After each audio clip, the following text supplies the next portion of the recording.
Hello，我是 BG。今天有一个好消息想跟大家分享，我已经完成并通过了 CFA Institute 新资格的认证，我通过了 CFA Program 这个 Level 1的这个考试。今天这部影片我就想来跟大家分享我的备考心得，以及我通过之后的心得感想。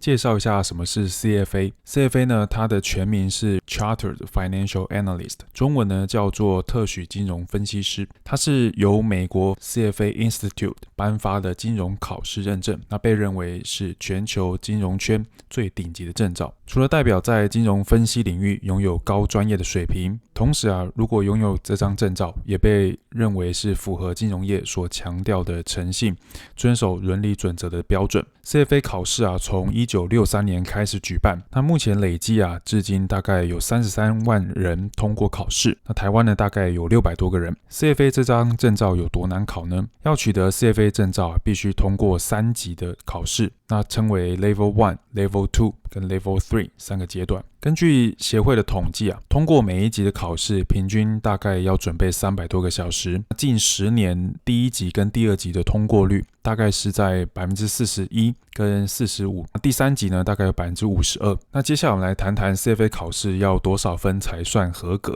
其实 CFA 考试并没有具体通过的分数，考试的成绩呢只会显示 pass 或是 fail。 CFA 协会会根据当年考试的整体水准来制定通过的水准。一般来说，考生正确答题就是答对的这个数量在以前其实是根据全球前 1% 考生的平均，他们正确答对数量的 70%就能通过。近几年协会它官方释出的影片，其实协会它会根据当次考试的难易度来去决定说最低及格的学生的实力，他成绩应该要在哪边。它其实协会来讲有讲的也没有讲，所以大家还是以这个官方释出的考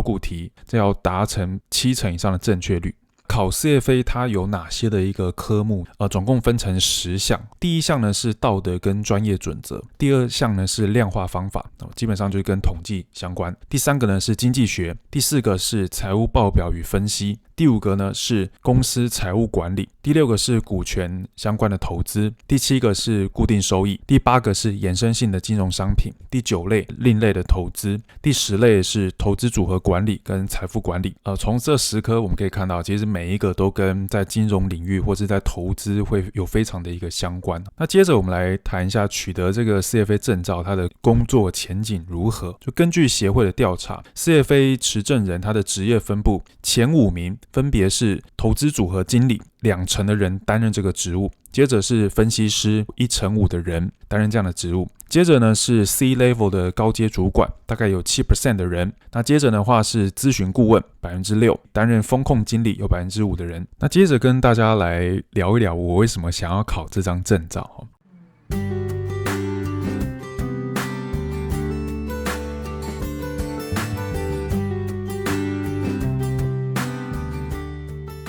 我在前1-2年参加新加坡的这个金融科技节，就看到很多企业代表名片上面他们印有博士或是一些其他持有的金融证照。那其中我有跟一个韩国资产管理公司的投资长交流，那他的名片上面就印着 CFA 3个字母。在交流的过程当中我已经知道他要持有这张证照，所以我在沟通我们公司的投资理念的时候，比如说我们是做资产配置，那主要是以被动式指数的方式做资产配置。那我只要大概讲到这样的一个程度，他就表示说他已经大致理解我们属于哪一种风格的投资人。那这也让我意识到说这张证照在国际交流或是在展现自己专业上面，它有一定的指标的地位。另一个就是我先前报名这个政大这个在职专班，但没有录取，我也更清楚了解到说我有哪些的不足，在这段时间更充实自己，我就决定要报名这张 CFA 的证照。第3个原因就是我觉得这张证照蛮有趣的，就是在这个学习的过程当中，它是很直接的跟金融投资有相关，所以这3个原因是让我想要考这张证照的一个原因。接下来我来分享一下我的学习方法。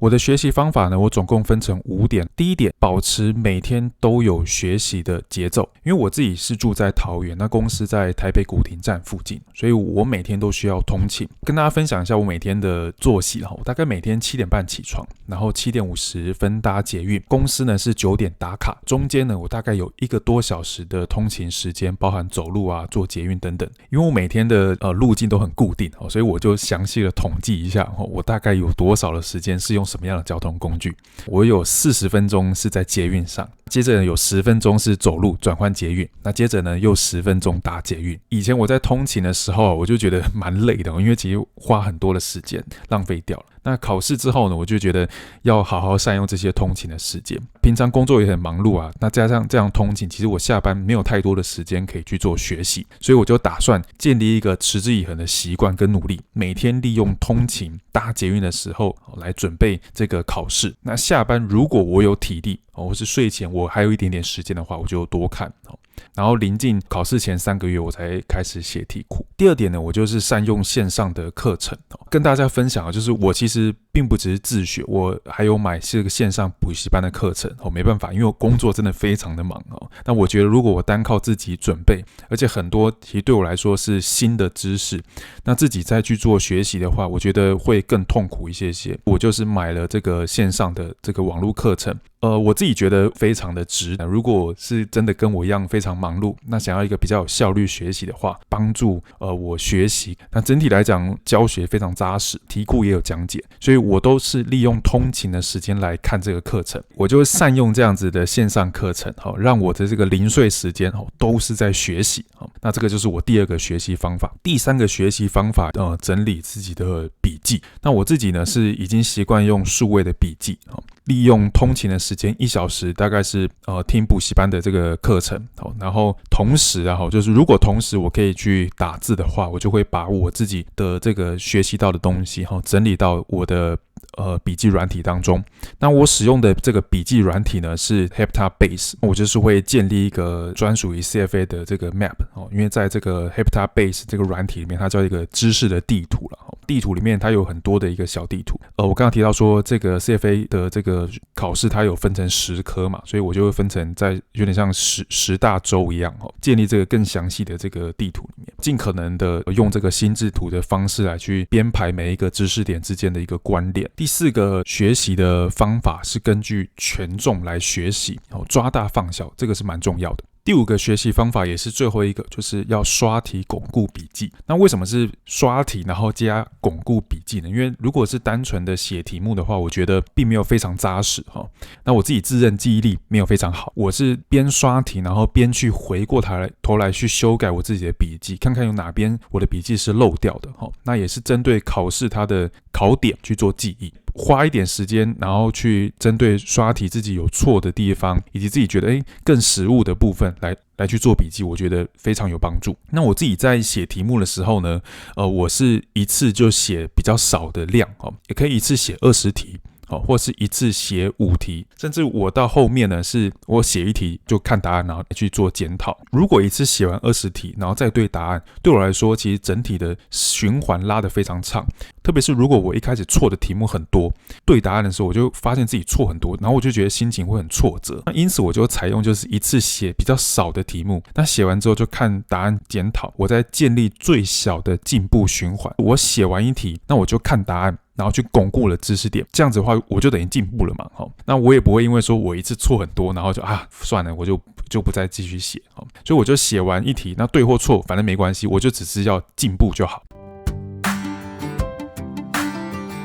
那以上呢就是5点我怎么样去学习的。接着我来分享一下我自己学 CFA 的课程，我的体悟以及我的转变。我的体悟呢可以分成4点。第一点呢是我开始拥有不同的思维。在专业知识上面呢，CFA 这个课程啊，它让我用系统性的方向建立起对金融投资、金融分析的框架，那让我对这个金融投资有一个基础性的一个广泛的理解。上课的老师他就讲说，学习金融的时候呢，我们会遇到很多的数学，但这个就代表说金金融的尽头是数学吗？既对也不对，因为数学它是非常重要的工具，但更重要的是理解背后的金融含义。在整个过程当中啊，就是特别是学一些统计学的方法一些数学分析的方法，它让我拥有不同的工具跟思维来看待金融。我自己是抱持着好棒就是终于我可以学到这个东西。我的第二个体悟呢是，好的分析师呢，它等于知识加经验。其实什么是分析啊？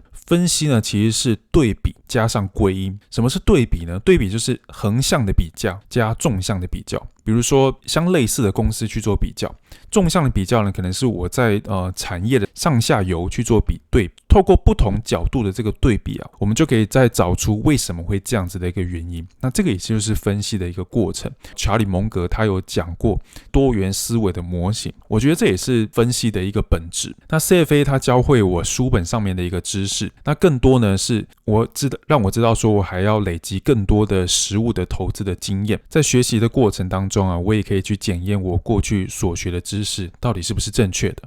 如果是正确的，那我的信心就增加了，那也有一个更深的理解。如果我过去没有学到的，那我就当作备而不用。那同时呢，去拓展我的金融的思维。举例来讲，比如说衍生性的金融商品、固定收益，或是股票的权益的个股权益的投资，它是我比较少用到的，因为我大多数时候呢都是做这个投资组合的管理，那可能会涉及到一些经济的分析。但有些科目呢，它就让我知道说，我未来如果在做投资组合的时候，可能在2级或者3级，我可以有一些进阶的操作的方式。这个就是在学习过程当中所带给我的。第4个体悟是让我知道说，学习并不是为了更快达到目的地，而是要享受整个过程。我自己觉得很有成就感的是，就是经过1年的潜心学习，就是我尽量减少用社群的时间。那在心态上面呢，我相信学习呢是为了我自己，努力呢终将呢是可以获得回馈。那我只跟自己比较，专注在自己认为重要的事情上面，放在这个准备这个考试，然后去让自己的休闲时间可能是不是那样子无所事事的去滑脸书等等的。整个过程当中其实我也再次体认到说，其实我是有无限的进步的空间。那我也理解到这并不是一个终点因为我只考过1级，那未来还有2级跟3级要去考试。那考试之后呢，就算是3级都通过，那也只是一个刚刚开始。那其实在这边想跟大家分享，在成绩的通知性上面，他有讲说你的成功呢，不仅是证明了你的技能跟你的奉献的精神，那同时呢也激励了其他人。所以如果你在聆听的当下，你也在准备考试，或是你未来有兴趣的话，希望我的经验这个是可以激励到你。第4个体悟大家会分享他准备了一段的时间，可能是300个小时400个小时等等的至少300个小时这个学习的时间听起来其实蛮可怕的但其实我们每天只要看一点点，用零碎的时间编织彩衣，持续365天，每天执行的话，其实这件事情它就会变得简单。准备考试它其实就像是跑一个马拉松一样，即使用走的话也可以走完，专注在自己的目标上面，然后这个过程呢就好好享受它，享受那个变强大的一个过程那我自己在这过去1年当中真的是蛮爱上这个感觉的觉得非常的棒在学习第二级第3级，或是即使在通勤的过程当中，也不会觉得